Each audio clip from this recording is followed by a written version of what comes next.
let us do few of the date transformations here. So here we have the date and time.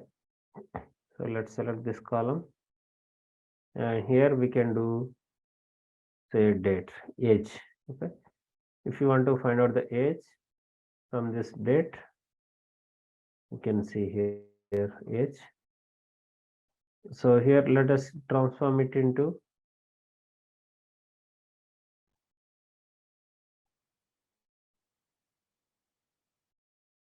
change transform into days. Okay, these are the number of days you can see here. Okay, this is for age.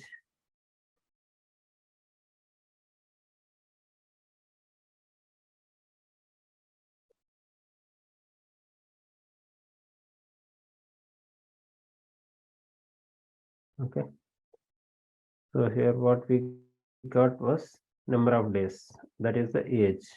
Okay, if you want, you can just right click again, select this column, and here you can find out time, hours, minutes, seconds. Okay, in this date.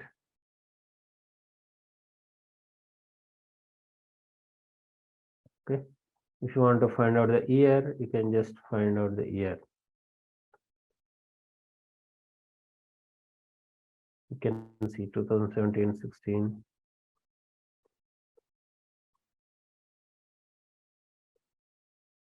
Okay, so these kind of transformations can be done.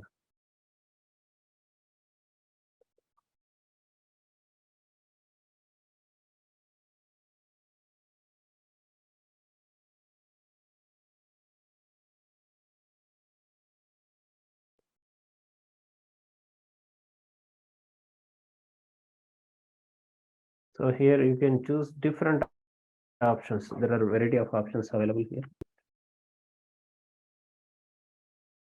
for different time periods.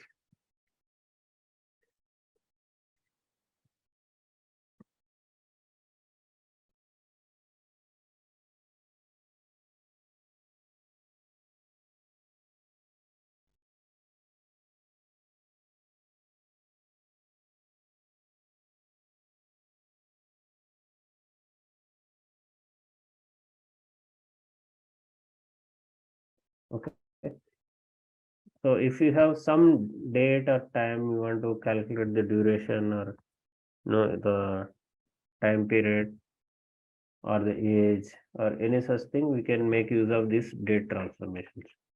Okay, and always go for this add column, because a new column will be created here, and that will be available in the workbook. Okay, when you close and apply this data, this new column will be available there. Original column will be there, and also new column will be there. So you will not lose the original data. But when you use transform, it will replace the original data. So there you may find it difficult to again see the original data if it is transformed.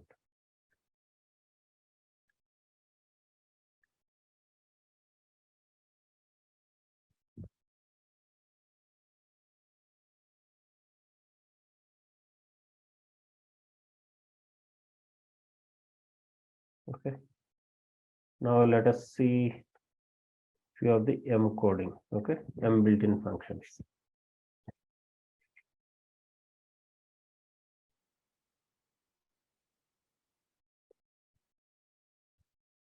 So this Power Query editor, if you look at this particular, let us first apply, close and apply these transformations.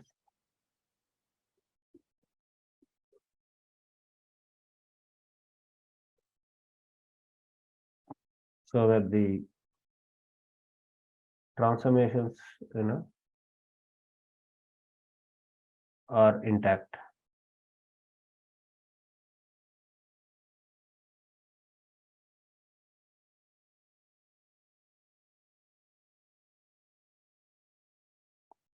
Okay. Now let's close it.